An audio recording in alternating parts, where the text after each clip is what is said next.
Hello and welcome to All Stats, Aren't We? A podcast in which Leeds fans cast their combined eye over goings on at Ellen Road, giving scrutiny to the underlying statistics and tactical footings at work at Leeds United. I'm Adam Elliott and I'm joined today by Martin Riley. Martin, it's a new season. It's on the way. How are you? And has anything changed for you, i.e. food? Well, I'm doing good first of all, and looking forward to the first game on Saturday. It's exciting stuff, and nothing has changed for me tonight. But tonight I had a disappointing pizza. That was about it. Just one from the freezer. I didn't have as much time today to prepare. But yes, how about you, mate? Yeah, new season, same food habits. Unfortunately, I'm the same. I had pasta, shock, tuna pasta bake. Maybe a little bit different to some of my old ones from last season, but not too dissimilar. And that's enough on food, because I did see someone has unsubscribed from us because of our food chats. That's all we're going to do. It usually is that short, so here we are. But yes, it's a season, obviously, of transition, which I actually hate that phrase, but it is true for a lot of teams. It's going to be a really interesting one. These previews to start with might be difficult. There are 9 managerial changes, and it may as well be 10 because Roberto De Zerbi did about 5 games at the end of last season. So half the league, and they've also had a rebuild Tottenham as well. So half the league is just nowhere near what it was last year, like in terms of tactics. I do think it's also an interesting time for the Premier League as a whole, because we've seen how physicality and set pieces, and that's something we obviously lean into, is so important for the league. Is it going to start to go the other way this season? Is it going to take another couple of seasons? I don't know. A team's going to lean into that even more. I don't know. So there's a lot of unknowns in that sense. Another big thing, just to set everyone up before we get into this podcast, there are only 8 clubs in the Premier League that have not either been promoted, so the 3 new ones, or in Europe, which is 9 teams. There are only 8 clubs that are like, you kind of know where you're at a little bit, without factoring in some of them having new managers, but you kind of know where you're at a little bit. We're one of them. Martin, who are the only managers that have managed in the Premier League longer than Daniel Farke? Can you name the 2? Let's see. It's a tough one, isn't it, actually? Well, Pep was the longest serving, and he's now gone, obviously. Arteta? He is the longest, 6 years and something. Arteta, and who would the other one? The other one only beats Farke by about half a year, maybe even a bit less. It's not by a lot. I'm not gonna get that one, I don't think. It's Unai Emery. Oh, yes. Yeah, Leeds as manager is the 3rd longest serving, 3 years and 40 days he's been in charge. And that doesn't look like changing. Obviously, we're on the eve of the season. He's still here. So I just think it's a bit of a weird time, but maybe Leeds are actually one of the teams that are more not constant. Maybe, if we're being positive, this is not a preview pod for the whole season, but if we're being positive, maybe having that continuity actually does help a bit more stability this year and just adding to it, which seems to be what we've done this summer. But having said that, it tees me up nicely to say, have been some departures since we last recorded. Most of the stuff we'll have done this summer has been on Patreon, so you won't have seen us, guys, and this might be for some of you the first time you've heard from us in a while. But I want your immediate reaction, first of all, on Joe Gelhardt and Joel Piroux leaving the club, Martin, which has happened since we last recorded. Joffrey, I think it was obvious that he was going to be going. I don't hold too much attachment to him outside of that one goal that he scored in the Premier League, which was really nice. So 2, actually. Well, yeah, 2 then, but you know which goal I'm talking about when yes, I say I that one goal. And with Piroux, he did a job for us, helping us get promoted, but he's so far beyond what we need for the Premier League, so I'll wish him well. He played plenty of games for us, scored a bunch of goals, even though he wasn't the perfect fit for us at the time. But yeah, he's a championship striker, and we need to kind of go beyond that now. Even for our backup players, we need to have at least the right profile in the backup players, even if they are far off the quality of the first choice in Calvert-Lewin. So yeah, neither elicit too much emotion from me, those ones. And next one you're going to talk about, Bornau, also doesn't really, although I thought he was perfectly fine in the role that he had. Nothing special, nothing bad, just he was reasonable when called upon to step in. Didn't really make too many bad mistakes. Didn't really do anything amazing. So yeah, Elvedi should be a reasonable upgrade on him, and one who Daniel Farke knows, of course. Yeah, on Joffy. I was at Stamford Bridge when he scored. That was amazing to be in that away. And the Norwich game, if you were there again, probably absolutely incredible. But didn't kick on, and we've got some money back. I'm pretty happy that. Piru is an interesting one because he didn't really ever fit, and I don't think he was ever really going to make the grade at Premier League level. I think you need one of speed or physicality, and he's not the strongest. He's not the most athletic, so it's never likely. But he did, for me, pay off his kind of deal for us. Like, I think we've, in the end, the add-ons, all in all, brought it to about 15 million to Swansea. I think he paid for that with his goals, and that's fine. And it didn't need to be anything more than that. The fact that we've got what looks like being most of our money back if the obligations met, which looks like it will be, or very likely to be, then I'm very happy with that. Elvedi is, for me, an upgrade on Bornau. For one really big reason, more than anything else, is his availability. He's not much older than Bornau, but he is someone who has played over 300 games. I didn't actually realise how long he'd been at Gladbach for. I kind of knew it, but I didn't know it. I knew he'd been there a while, but 11 years at one club. We've taken away like a proper legend. He's going to sit on our bench if everyone's fit at the moment. But I like that because I do think probably a good kind of character that Farke knows as well. So that's fine. Don't always agree with the club letting Farke lead transfers, and I think that one quite obviously is one of his signings. But I think with this one it's probably okay. And I'm happy with that. Do I want more business to be done? Yes. We're at the moment where we've got 12 days until the deadline. I think 12 or 13, I think it is the day we're recording. I would like at least 3 more signings, if not more, but at least 3 more to make me feel really confident about this season in terms of what we could do and if we could kick on. And then the last piece of news just came out as we were about to record, which is something that hasn't been mentioned by any of our journalists, hasn't been picked up anywhere, came out of nowhere. Leeds United announced that Joe Rodon has signed a new 4-year contract, Martin. Immediate reaction to that? Good news. I'm happy that he's had the contract extended. It wasn't something which was really on my radar for us to do, but I'm glad that we've done it. He's been a reliable and very good player for us across his time. So yeah, he's a good character. We secured him going through, how old is he now? 27, 28? Yes, 28. Yeah. So is it till 2030? I think that was still, yeah. So that runs him through. It'll probably be his final contract at this level, most likely, if he continues to perform at the current level that he's at. Obviously, I don't think for all that term he'll be a first choice, but that's totally fine. We'll probably be looking to upgrade from him maybe next season at the earliest, I'd say. Maybe a touch later, depending on how well he does this season. But yeah, I'm largely happy that he's been given that. He's been a very good player for us. He's also been promoted to vice captain with Beal and Calvert-Lewin and James Justin kind of all sharing it. I think Rodon is first in line. So after Ampadu, he's our next choice as captain now.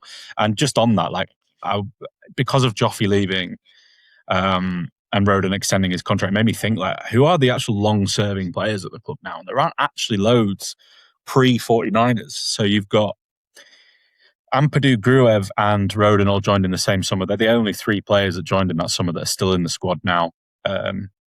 Before that, the players at the club that were pre-existing and that joined into the old regime were Willie Gnonto in the summer of 2022, Brendan Aronson in the same summer, and our only long-serving player that played under Bielsa, which is Dan James, in 2021. That's it. So we've got a very new team essentially. But it's probably quite good to have players like Ampadu, who signed a 4-year contract earlier in the summer, and Rodon on contracts like that, because they're kind of going to be the most important players at the club in terms of the dressing room and setting standards and all the rest of it. And so I'm absolutely fine with that. And if he does end up becoming a squad player, that's fine, because I think he's important in other ways, and those things can kind of get overlooked. terms of other players that might get a new contract, because it seems to be something the club are trying to do now, get ahead of it. Don't have to do it in like November, December. You can just do it now if you've got the players and they're wanting to enter contract talks. I can't see the players below as extending other than maybe one of them, which is Lucas Metch is out of contract next summer. So is Gruev. And then so is Brendan Aronson. I think Aronson is probably the only one there that might get a new deal. I'm speculating here. And then there's quite a few on 2028s, which is Alex Cairns, which I don't think will ever get extended again now. Well, not very likely to be. Dominic Calvert-Lewin's an interesting one. Jaden Bogle's an interesting one. I don't see Autanaka getting a new deal. I don't see Largi Ramazani getting a new deal. He's going to be sold anyway this summer, probably. I don't see Willie Nonto getting a new deal. He's also 2028. So we could probably do with shifting some of them this summer. We could probably do with extending some of them as soon as possible as well. But yeah, I do wonder if there's a few more on that list that I've just named. Aronson, Calvert-Lewin and Bogle, probably the three that stand out to me as like maybe they get extensions quite soon. I could see that. And Roden just got me thinking about it, so I thought I'd mention it on the pod. Anyway, that's not what we're here today to discuss. But before we do, just a reminder to like and subscribe on YouTube. This episode will be on YouTube, but the first one on YouTube for a while. Hello back to our YouTube audience. Me and Martin are wearing Leeds tops today, which is not always very common at all. And you can find us on Patreon, can't they, Martin? And we've had loads of, well, not loads, but we've had quite a bit of content go on there this summer, both in written and in video form. Yeah, there's been a lot of stuff being put out on there, for a few articles, lots of bonus pods talking about the summer transfers. We didn't do articles for all of the summer transfers. Trafford got a pod all to himself, which Dan and Hosty talked about, because they're the resident goalkeeper perverts, I'd say, because it is a sport all to itself. So yeah, those are the guys who will give the best opinions from this pod on goalkeepers, in my opinion. So yeah, if you are interested in giving that a look, then head over to patreon.com/ASAW Patreon, and we'd love to get you to be a subscriber. Great stuff. And also just leave us a review wherever you're finding this, listening to it, watching it. Just leave us a little review, leave us a like, comment, anything like that. We'd really appreciate it. It really helps us grow. Anyway, we'll get into this today. Surprise, Martin, the first game of the season against Forest, and it's the team that changed managers the most. So you're not surprised at all to see that they have changed manager. A bit of an interesting one who it is, and the reason is probably to do with narrative. Oliver Glasner has decided to leave Crystal Palace, where a lot of people thought he was going to get maybe an elite job. No offense to Forest fans listening, you're not quite an elite job in my opinion. And he's gone to Forest. And the reason why that is slightly controversial is because just a year ago, if you remember, Crystal Palace qualified for the Europa League and Forest qualified for the Conference League. And then Palace were kicked out and put into the Conference League, and Forest took their place because of some joint club ownership bullshit that went on. So, yeah, and now Glasner has left. So there's a bit of needle in that game when that comes around, I think. Now, that'll be an interesting one. It goes into Selhurst Park if Glasner makes it to that time, because we know what Evangelos Marinakis is like. But he did have a very successful time at Palace. They have a very ambitious owner, as I say, with Marinakis, but he's also a bit of an owner that can do what, Martin? Because this is your words, not mine, even though I agree with you. So yeah, he's a bit of a basket case, really. Him is the owner, and yeah, who knows how long he will end up getting. But he's ambitious. He does want Forest to do well, seemingly, but he has got a history of making somewhat bizarre decisions at times, and yeah, very very probable, quite criminal as well. If you read into, we won't go into all that, but yes, yeah, allegedly, that's a whole different story. But yeah, it's an interesting move. It's not one which I saw happening. But I'm not sure if Glasner really fits for an elite club anyway. No, I agree with that. I just thought he might get it. Yeah, and I think a lot of elite clubs will have looked at what happened at Spurs last season, with Thomas Frank going there. Thomas Frank and Glasner are both coaches who have a very similar style to them. Very good at mid-block and very good at hitting teams in transition, but have historically struggled when it comes to settled possession and actually dominating balls and getting victories out of it.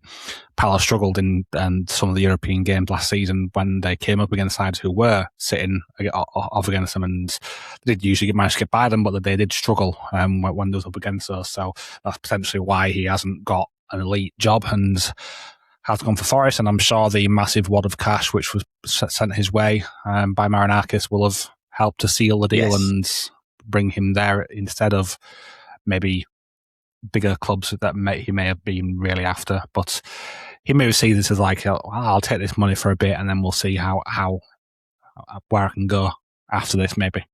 His severance package if he gets sacked will also be pretty good, and I think he knows that'll be quite nice for him. So I kind of get that. Yeah, there was talk about Milan at one point with Glasner, but I completely agree with what you say. I think he expected maybe to go to an elite club, and a lot of people did as well, but didn't get that in the end. And I think you're completely right with what you say about them in Europe and struggling against certain types of team when they have to be the protagonists. Not always the best. They actually didn't finish in the top 8, Palace, of the Conference League phase, which meant that they had 2 extra games to play because of that. Around the time that we played them in Christmas, and we smashed them up 4-1. But it's partly because of that as well. But yeah, they have obviously a club that do quite a lot of business, Martin, and well, we won't go through all the outgoings, but one of the big departures was Elliot Anderson for a heck of a lot of money. I think it was around 115, 120 million pounds in the end, which is obviously a huge amount. They haven't actually spent all of that yet, but I do note that I do quite like 2 of the signings, but I like 3 of the signings. They've made 4. One of them is Javier or Java Schlager. I always forget to say his first name, but Schlager. Shaver, maybe? Yeah, maybe. From Leipzig, Austrian midfielder, good player, like just pretty powerful, pretty tidy. Like that's all I've got to say there. But like I think that's quite a good pickup on a free transfer. They signed Stephen Bender. He's not one of the ones I particularly like. He's going to be the 3rd choice goalkeeper from Fulham on a free transfer. I think the 3rd choice goalkeeper swap Premier League quite often. So I wonder where Alex Cairns ends up in 2 years. And then the other 2 signings they've made, loads of hype about Gustavo Sarr. But instead of actually bringing him in and using him, they've loaned him to Marinakis' other club, Olympiacos, for a year. So definitely nothing to look at there. Definitely weird. Yeah. I'm sure you probably will come back to them in a year's time. And a lot of people rave about how good he was in Portugal for a player that wasn't playing in the elite. I've never watched him, but I've just heard lots of tacticos talk about him. The player that really interests me, though, and actually you were talking about Rodon upgrade at some point coming. This would have been one for us if we'd had the finance this summer, but we clearly can't spend around the 35, 40 million pound mark on a centre back when we've already done it once. And that's Ousmane Diomande, again from the Portuguese league, again one of the highest rated younger players, very quick, very mobile, very powerful centre back that really needed to move to a top league and probably won't be with them long. I think he'll be one of those that is only there for a year or 2 and then an elite team buys him for a lot more money than Forest have paid, probably, and that's maybe what they're hoping for as well a little bit. But that's their business for incomings. I am sure with someone like Marinakis and with the money raised from Elliot Anderson that they intend to spend more. But they've let go of a few other players. Are there any others that catch your eye there that you want to talk about? Sorry, I just spoke about all the incomings. No, nothing really that really catches my eye. I've never watched any of these new signings play before, but I have heard of Schlager from Football Manager mainly. Diomande must be good at Football Manager as well. Yes, he is. Must be. Yeah. He is. Of course, I have heard of Diomande. I've never watched him play. Yeah. But yeah, that sign in particular seems really strong, and it'd be interesting to see who they do spend the rest of the money from Anderson on, because I can't imagine that Schlager will be what we'll be looking at to replace for that. And this is more like an opportunity in the window, which is saw come up, an experienced guy who can come in and give them a bit more bite in midfield. Don't know anything about him. I could be totally speaking different, but no, he's also a ginger. If that picture is correct. No, he is. So that's interesting. But yeah, we've played them at a good time now, I think, before I agree with brought that. in all of their new signings. They haven't spent all that money yet, and once they do spend it, which I don't think they'll be shy from doing so, they have historically spent quite a bit, and yeah, there'll be a different prospect to face, and the reverse fixture at Elland Road will be quite a different story, I'd imagine. Yeah, I agree. 2 of the midfielders they have looked at that they didn't get Oh, they haven't got. They might get one of them, but they haven't got them. Lucas Bergvall from Spurs, who's still at Spurs, and the other one was Tijani Reinders, who I think they got priced out because he went to Saudi, but they did like him. I guess Taiwo Awoniyi's left. That's a bit of a significant-ish one, like a decent backup striker. When he's actually fit, he's pretty good. Actually, he's gone to Coventry. I think that's what Coventry have done there, taking a bit of a risk on an injury-prone player, but he is actually quite good when he is fully fit. So if they can get 25 starts out of him, he might do quite well for them. I also do know a lot have gone to Olympiacos. Jota Silva on loan, Star on loan. David Carmo, Ortega has gone on a free transfer. Yeah, definitely nothing suspicious going on there at all. I mean, we don't lean into this with Rangers. Maybe we should. Maybe we're scared to. Marinakis he's the opposite. He scares people, so they don't challenge him as much. I don't know. But anyway, we should probably get into some proper stuff now, some proper tactical stuff then. Obviously, I agree with you. This is a good time to play them when no Elliot Emerson replacement in the building yet. Diamande might not be up to kind of speed yet, and then obviously quite a lot of the players might not be up to speed yet with Glasner because he's not had as much time with them, and he did come in a bit later in the summer than quite a few of the other managers. But how are we expecting them to set up in possession under Glasner then? So I haven't been able to watch any footage of them over pre-season because they charge for all of their pre-season games on their Forest TV. So I know that's the same as us. Most clubs do it. I'll say what Dan would say, and I don't mean this to any Forest fans listening in this situation, but he would say this at Scabs. Carry on. Yes. And also, the only other place where I could find them was on League One TV, and that also was one that you had to pay for because the recent game against Stade Bressois was on League One TV. So I tried to find that one as well, but I couldn't find it. So I haven't watched any of them under Glasner, but from what we know of Glasner, he does favour direct play and getting the ball up forward quickly, historically. However, we tried to get a Forest fan on to be an opposition voice for this podcast, but the two that we tried who would have fit the bill as being well suited to us we're quite picky about the guests that we have on here, and we don't like to bring them on if we don't think they can give us anything that we wouldn't be able to say from a casual look at a team. Which has happened before. Yes. And it wasn't great. Yeah. Yeah. So we are quite picky, and that is sometimes why we haven't had guests on, because we haven't been able to find them. But we did try two different guys, and we got a bit of a view from WT Analysis, who I was recommended by John McKenzie as someone who knows his stuff. And they said that I think that you'll see Forest have been far more positive than Palace were out of possession. We'll look to press high while protecting central areas. And the main worry for them at the moment is a potential lack of physicality in midfield and players not knowing their roles properly yet.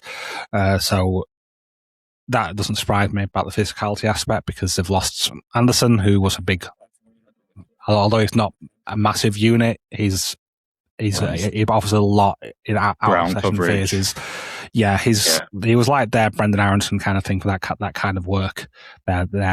I see he's better than Aronson in general play, but in terms of just the out of possession stuff, that's the best analog I can think of which we have. But I think largely they'll still look to be similar to what they were, but maybe some ideas which he'll try to get into them.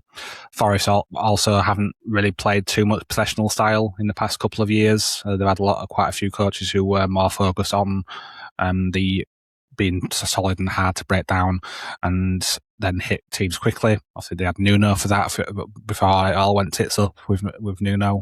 Fraud he is. But he knew one way of playing well, and that was mid-block to low block, hit quickly and use physicality. And I think that's quite similar to what we probably will see. Maybe he's trying to develop his ideas and be a bit more positive, at least in the out of possession stuff, but I think in possession it'll largely be similar.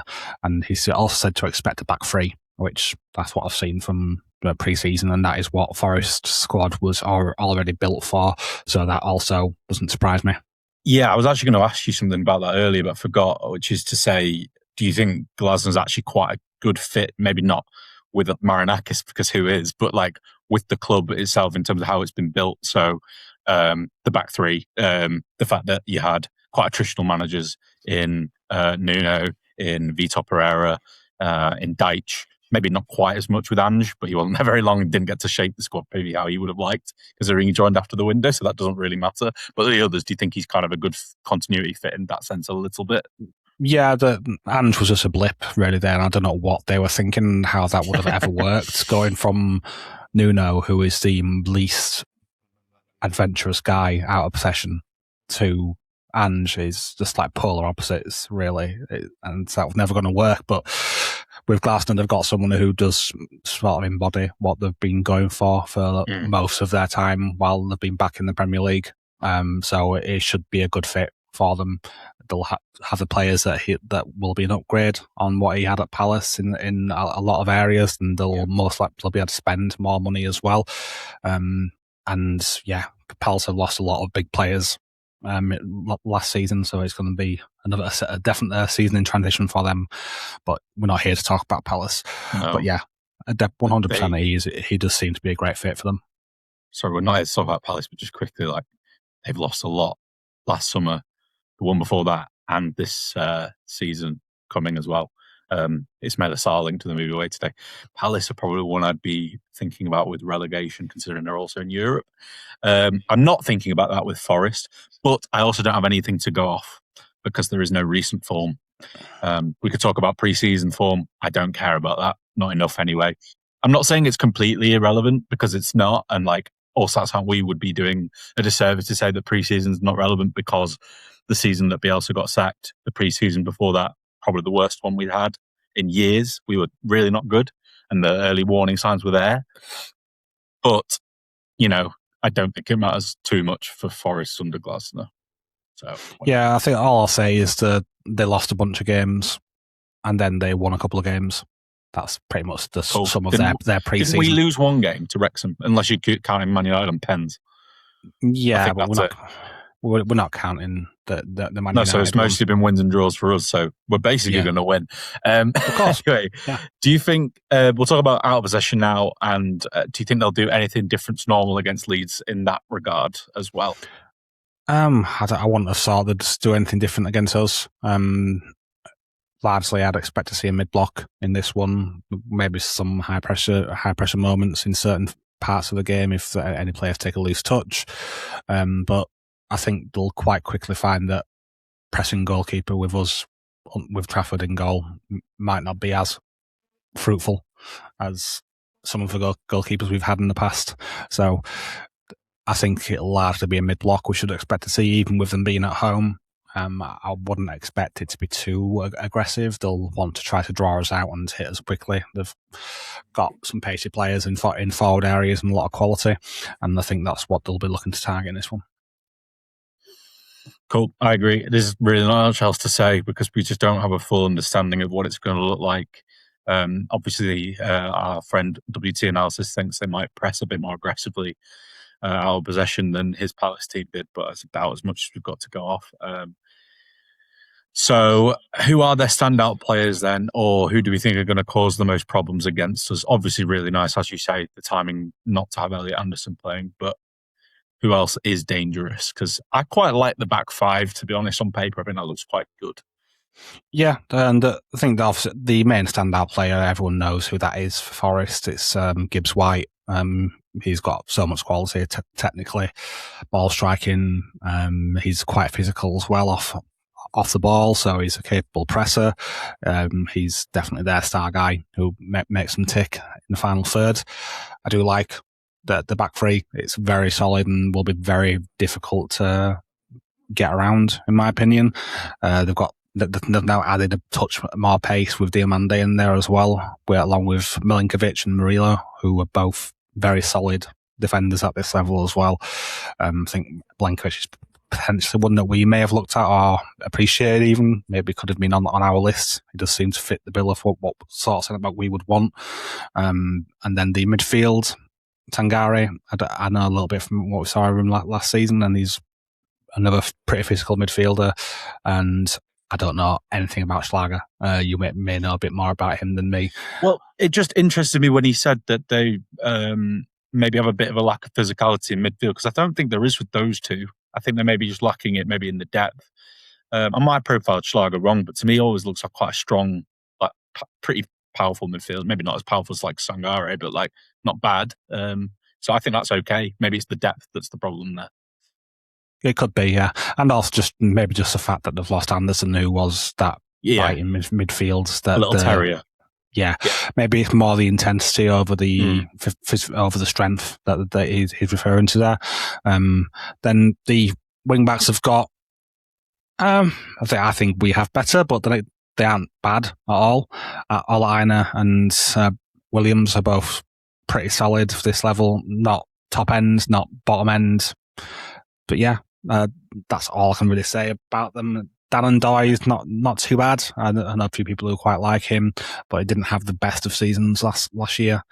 And Jesus, who they've got as their main striker, he's also a bit inconsistent, I'd say. Doesn't always find goals when he should. That's about all I would say about the standout players there. They've got overall a solid mid-table Premier League side there, I'd say, and which could, at the moment anyway, which could well be levelled up quite a bit in the next few weeks of the window. Yeah, I think that back three is excellent, really. I think on paper anyway, like Murillo, ball playing, powerful, even though he's a bit smaller. I think he's about my height, but he's like very built. Really, really good passer of the ball. Diamande quick, and then Milenkovic. I remember when we signed Biel, he was actually the centre back that was likened to Milenkovic the most when we got him. So I like the wing backs as well. Good pace, good energy. Williams has got a bit more than that. I think Heiner's. I agree with you about Heiner not being as good as R2. I think Williams probably is, but as a pair, they're not quite as good. I do think Williams is a good player, though. I think Ndoye will have to show more this year, but he's a player I like. And then it goes without saying with Gibbs White. The only one that maybe we could have mentioned is there's a chance Jesus doesn't play. I think he's got 4 goals in 6 games in pre-season, so he's going to start. I stole that from another pod that John was on. But Wood is now fit. He did spend all of last season, pretty much all of last season, injured. He's had a full season of pre-season, and maybe he comes back into the fold. And obviously, he's played against Leeds in the past and scored against us. He's a former player. It wouldn't be shocking if something like that happened. We're not always statistical on this podcast, guys. Sometimes it is vibesy, and I'm saying Chris Wood probably scores against us. So yeah, I do think that's quite a good core, I have to say, to build on. And there are a few good players. We haven't even mentioned like Hudson-Odoi. Good player to bring off the bench, can change the shape a little bit, or at least add some pace out wide instead of having to play Gibbs White as the left-sided forward, which I think they will do. He's one. There's probably a few others that are worth mentioning that are not called Chris Wood. I mean, Amari Hutchinson looks like he's like growing into the league a little bit, but it's still not quite there. I still quite like him. I think he offers something. Left-footed as well, so set-piece taker as well. I don't really think anything else stands out in terms of depth, but and they probably do need a bit more. They're probably like us, where the starting 11 looks really, really good right now, but the bench might not look the best at this moment in time with the window still open. Anything else to add on what they'll look like? I think Will had his friend say a few things. Our good friend Will is from Nottingham, but a Leeds fan, so he's got some Forest mates. Anything from them? So yeah, what his mate said was the backline which we suggested was correct. Sangare should start, Schlager maybe, but they weren't sure. And Doy also, they didn't know. And also that McAtee, so shouldn't be surprised if he starts as well. So McAtee's a possibility to come into that lineup as well. I personally think they'll want to have more physicality in midfield, so they'll go with Schlager and Sangare over him, I think, in my opinion. If it maybe against another side who maybe doesn't have such a physical midfield as what we do, you kind of need to be up for that battle and at least try to match us, even if you're not going to get 100% there, get as close to what you can. So I think it's more likely to go with that. There's possibility they could go over a 2 up top with Jesus and Wood. That is something which potentially could happen. And then they add an extra midfielder into there. So that's where you could see McAtee come in alongside Sangare and Schlager. So yeah, that's the other potential we could see. But I think we'll see what happens. It's very, very difficult to read at this point of the season. And to be fair, even with that, I think Gibbs White would probably be in midfield as well, somewhere over McAtee or Schlager. So yeah. There's a lot going on there. But yeah, they might play a back 3 and a 5 and a 2, or they might play a back 3 and a 4 and a 3. It'll be one of the two. I guess Leeds fans don't always know which is which because a lot of our fans seem to think we played a lot of 3-5-2 last season when we didn't. So they probably won't care. No, that's a joke. I'm sure a lot of them do know, but some of them definitely didn't. Stat stuff, there's nothing really to go off. Do you know what really pissed me off, Martin, in research for this podcast? Opta closed their previous season's data. They don't let you access it. Really wound me up. Are they gone? Yeah, they don't let you access it. I wanted to do set piece data, and it was really difficult to find because they've got rid of all that stuff. I was going to be like, oh, well, this isn't Glasner's data, but this is what they were doing last season, but I can't even. I'm not sure you can really make too much of it anyway, because it's a totally different side. So, yeah. Probably. It's not too helpful.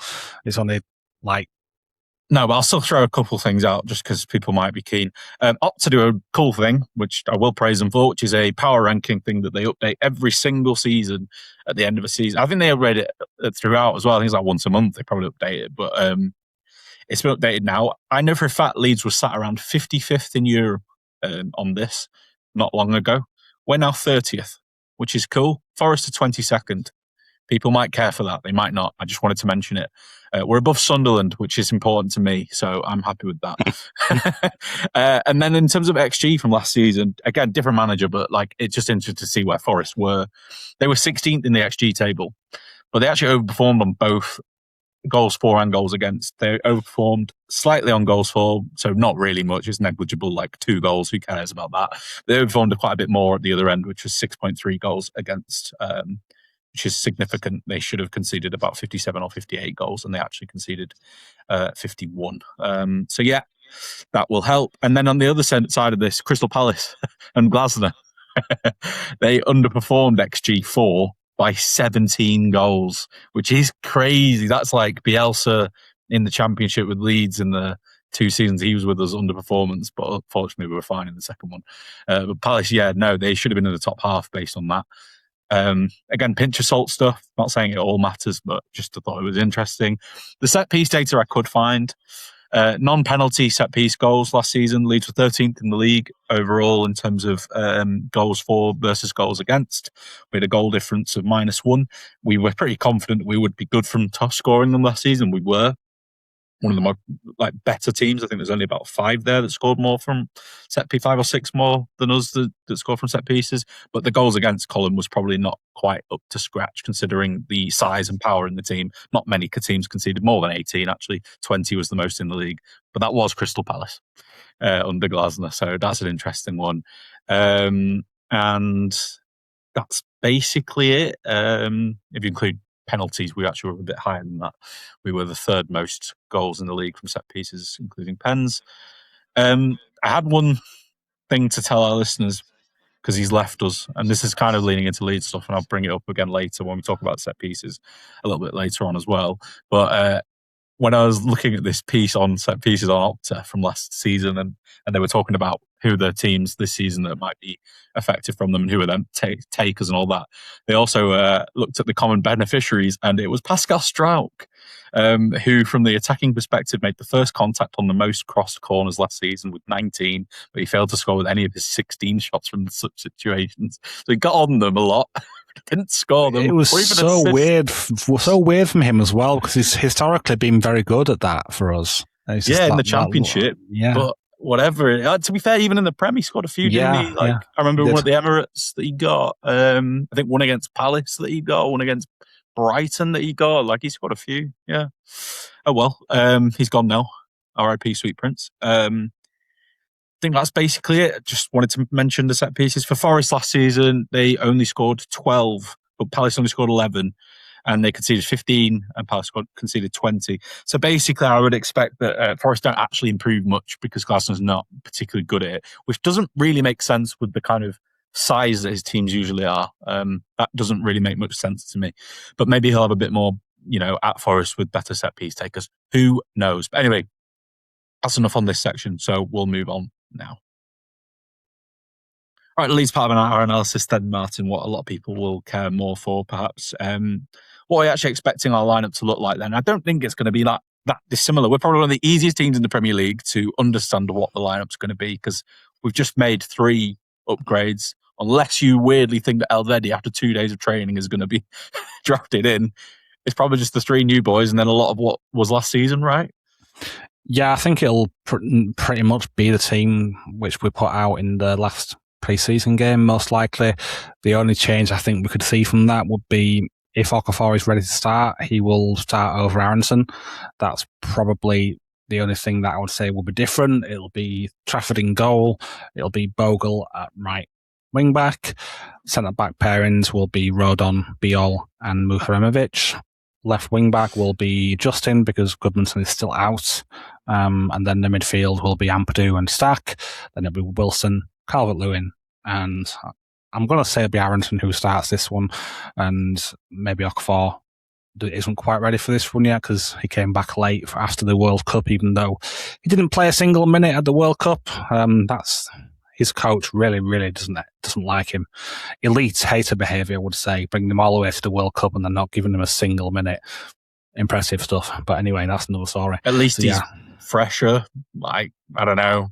Bit annoying they didn't get a bit more pre-season with us at the back end, but at the front end, he didn't play a lot of the World Cup, so it's like a bit of a kind of whatever. Like, it's not really benefited us, and then it's also has benefited us at the same time.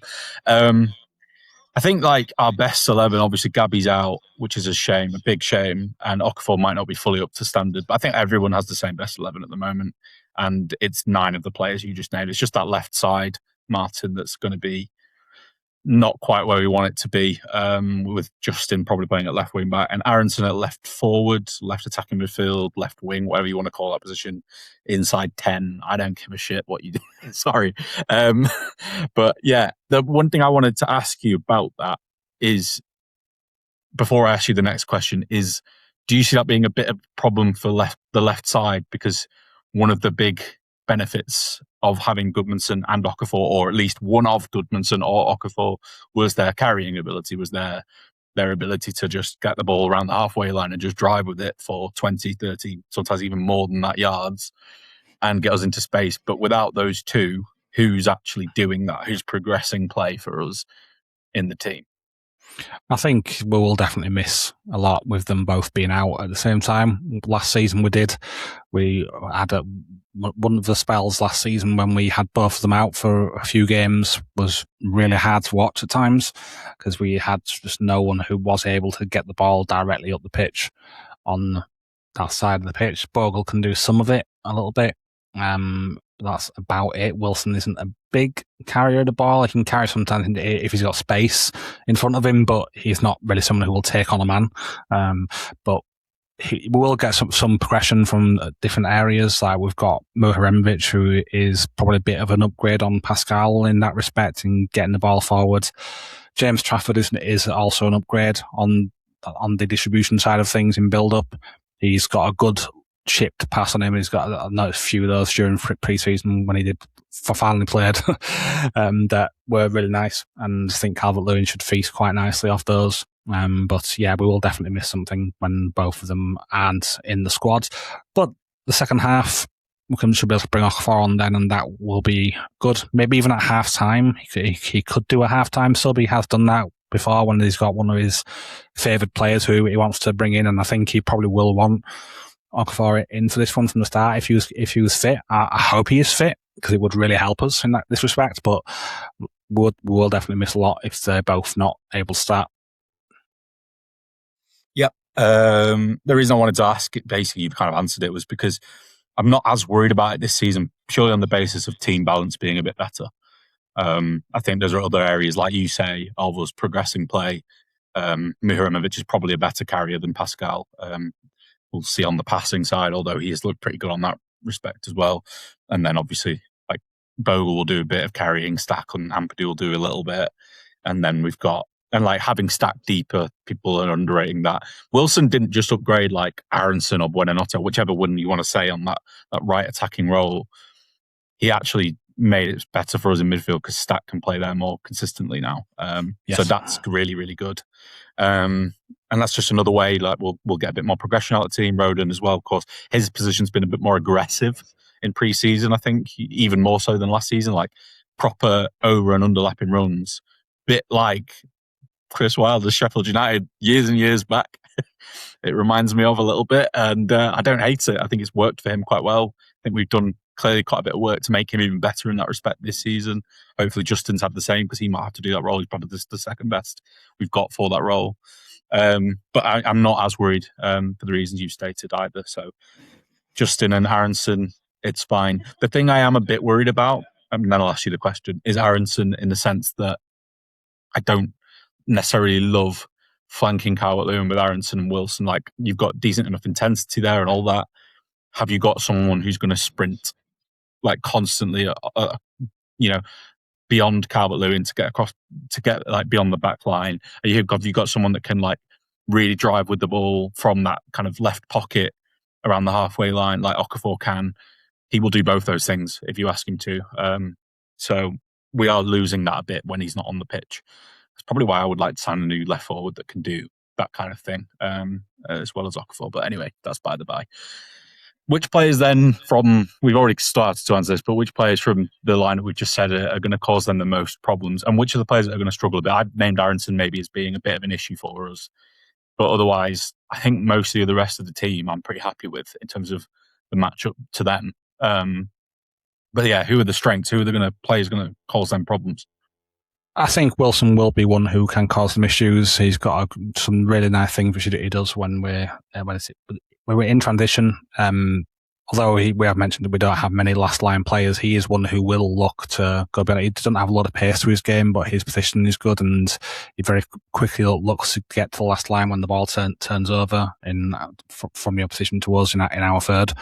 And he's very good at that kind of thing of being the first man up there and being the guy to receive. So I'll be expecting Stack and Ampadu to be looking for him as the first source of getting to target when they get the ball forward, and then we just need to get bodies around him. Aronson will be good for that, but I do agree with what you said that he doesn't quite possess the running power which Okafor does. No one in our squad does possess that besides Goodmanson, and he's also out. So yeah, that side of things isn't the best.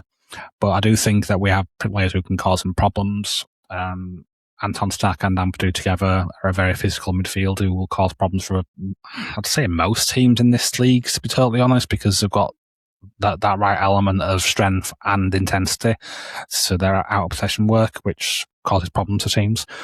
Earlier on last season, Ampadu was guilty of switching off at times out of possession, which we did talk about, but he's worked on that, I think, and has got better as the season went on and really grew into the role. And Stack has been pretty good at that most of the time. Maybe one or two mistakes in that respect from him, but largely he's been very good at that kind of work out of possession. So we'll definitely be able to match up to them in whatever physicality they've got, probably more so, to be honest. And I like our right side more. It goes without saying for this game. The right side is where things are going to happen in this game. It's got to be Bogle and Wilson, and those two are already quite familiar with each other as well from their time at Derby. So yes, we are reuniting the Derby playoff side. Sign Bradley piece Johnson. By piece. Richard Keogh when? Keller Rouge is the backup goalkeeper for Notts County in League One. Let's get him. Go for it. Yeah. Go for it. Yeah, I do. I really like the idea of the right side dynamics. I'm actually interested to see, and I'm not actually sure of the answer of this, which of Ampadu and Stack's going to play more on the right, sort of combining with Bogle and Wilson. I think I'd prefer it to be Stack, but I think it's going to be Stack. I think that's where he's been in pre-season. I think it has, but I've got a bit of hazy memory. I haven't actually paid as much attention to pre-season. I probably should have, and I'm not going to lie to you or our listeners about that. I've not really cared as much, probably because I was so burnt out watching late games of the World Cup. I couldn't be bothered to do it in the friendlies for us. Anyway, I'm excited by that. And if it is Stack, then that's like just a stupidly strong right of the pitch for us. If Rodon's also getting involved sometimes beyond, like it's really exciting. And where we get a lot of productivity this season from all four of those players, hopefully. Whereas the left I'm a little bit more concerned by. I would be less so if Goodmanson was available. We don't actually have as many left footers in the team as well without him. It's just Haramovic and Wilson, and that's it. So it's just another thing. But yeah, and then obviously Aronson. I just don't necessarily love him and Wilson being on the pitch at the same time, because I would just like a bit more speed. And I'm not necessarily like pushing for Dan James to play on the left, because I don't love that. But at least he's a bit quicker. So that kind of thing that's on my mind. But like you said, maybe Okafor can do a half or come on around 60 minutes or something. Although we are asking a lot of Daniel Farke to bring players on before the 65th minute. That just doesn't really happen very often, as your data suggests that you've been doing a bit of looking at. Anyway, it's actually the reverse of that. I'm not sure what you've read. But wait, sorry, say that again. It's actually the reverse of what you said, actually, because the data showed that he actually does do it quite often. Before the 65th? No, before the 70th minute. Yeah, I said the 65th. Well, still, there's quite a lot more than what you'd expect. About 16 games he did that last season. 30 games in total he made subs before the 70th minute. But yeah, he is still guilty of doing subs later than what he should do, even if they aren't the meme of the 70th minute. He does still make them later than what he should.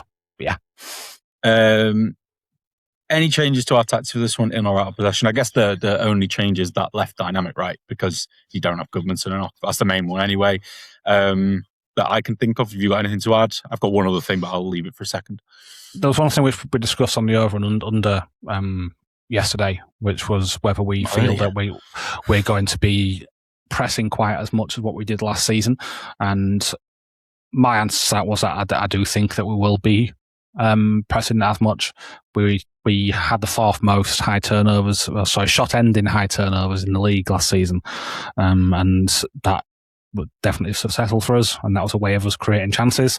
So that is something which I would think that we'll be doing here. Although Forest have got quite a physical back line, I wouldn't say the technical level is all that high. So we can definitely force mistakes out of their back line, in my opinion. So I think we'll be looking to do that in this game in particular.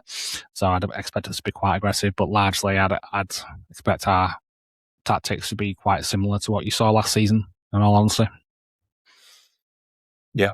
I think Marilla's obviously really good on the ball, but I agree about the rest. One thing to maybe mention is set pieces being a bit of a difference for us this season. I said I would bring this up again. Last season, Anton Stack was on set pieces for us for the most part. Sean Longstaff a little bit as well. And because they're both right-footed, we didn't have very many in-swinging corners. No? I'm getting this completely wrong. Sorry, scratch that. We had plenty of both because our right-footed taker took them on both sides. Whereas the rest of the league pretty much always had a right footer and a left footer on the pitch at the same time. I mean, you had a nice split.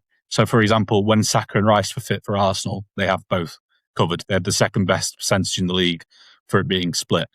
We did not have a good split. We took a lot of in-swingers and out-swingers, and I think we want to reduce the number of out-swingers. They're just not as effective, and that means we've got Harry Wilson. So I think a big change towards this season will be Wilson and Stack both being on corners, and that means we're going to get potentially more out of the team. We were already good from set pieces. We're going to be even better when we've actually got players attacking them at the kind of right angle to do so. It's way better to in-swing. The data on it is much better from speaking to other people that know a bit more about this stuff. So there's that. Do I think this will be any different in or out of possession to last season? I honestly don't. I think that the game plan, the blueprint's there. We had the 7th most points since we made that change against Man City at the Etihad. I don't significantly think that that's going to change. There are ideas that maybe because you got Trafford and maybe because you've got a better squad overall in terms of the technical level of it, that you might end up having Farke try to possess the ball a bit more in games, home and away, to use the ball in certain ways a bit differently, more back to the old style. But I don't think it's going to be dramatic. I think for the most part, Leeds are going to look very similar, but with better profiles in those positions. That's how I see it anyway. Obviously, time will tell, and that is me being predictive, really. But the last time we played Glasner was a game against Crystal Palace in March, and it was 0-0, Martin. There were only 22 shots in the entire match, which is actually more than I thought it was. And there wasn't even 2 XG between the two teams, and we had a penalty that we missed. So if you take the penalty out, it was about 1 XG for the whole game. It wasn't a great game. And can I be really honest? I'm not going to predict things. We don't do that on this podcast, but I do think this game, and I'm going to ask you this yourself in a second, but what I think this game of football will look like is I think it might look a bit similar to that. I think it could be quite attritional. I think it could be low scoring, and I think set pieces could be really key if one team's going to nick this. I don't think it'll be as open as the last game we played against Forest at the City Ground, which was 3-1.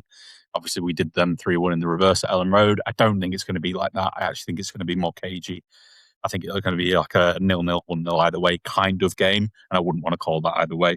So that's what I'm expecting. Low scoring, attritional stuff, quite a lot of set-piece chances for us. I can't see much else, to be brutally honest. Do you see it differently, and where will the game be won or lost if it is different?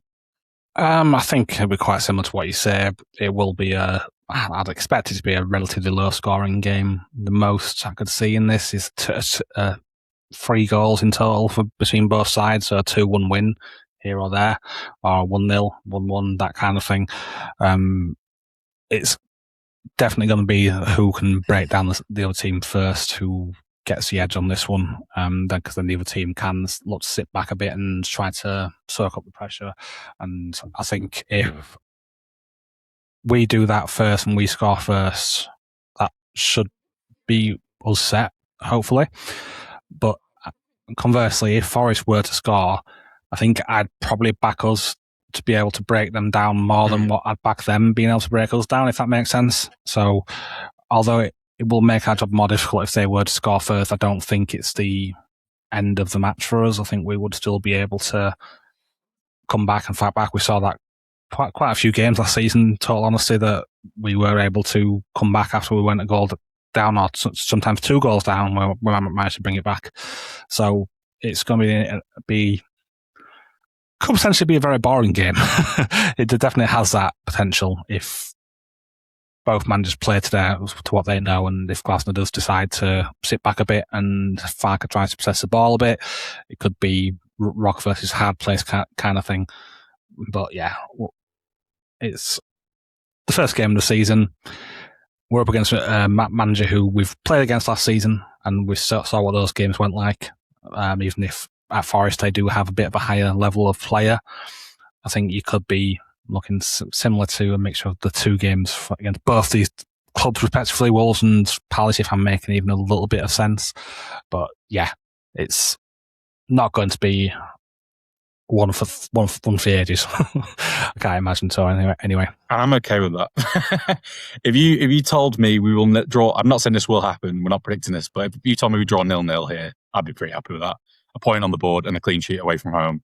I wouldn't care about that. I know this season we need to think a bit more positively than that, and we only won 2 away games all of last season, and obviously one of them was right towards the end against Man United. But I'm not too bothered that there's still quite a lot of draws away, and we did draw loads of games away from home after the change. We only lost a couple: West Ham and Newcastle, maybe 1 more since the change was made, I think. So yeah, I'm pretty happy for this to be an attritional game. And then we'll see what we can do in the cup game, which I actually, maybe this is a hot take, I'd rather win that if I could pick one to win. I think I would. I don't know about that. I'd rather win both. I want to go on a cup run. Yeah, obviously, Martin. But if I could pick one, I'd pick the other one. I'd pick the cup game. I want to go far in that, and I'm really annoyed actually that we got Forest. Like it was the only Premier League draw the entire round. There was no one else in the league that got each other. It's a dull one, isn't it? Especially considering we're playing them already. Yeah, of all the teams we could face. And by the way, just to listeners, we will not be doing a preview of the cup game. We might talk about it for 5 minutes on the next pod when we preview Brentford, but that is all that we have time for today. So just a quick reminder, the website for our patrons, patreon.com/ASAW Patreon. And you should do that. And you should like and subscribe on YouTube because that really helps us out. But we'll be back soon to review this game against Forest and then preview that Brentford clash at Ellen Road as well. But for now, all that's left me to say is thank you to Martin. Thank you as well, Adam. And thank you everyone for listening/watching. Go well. We'll see you very soon. We appreciate your support. Bye.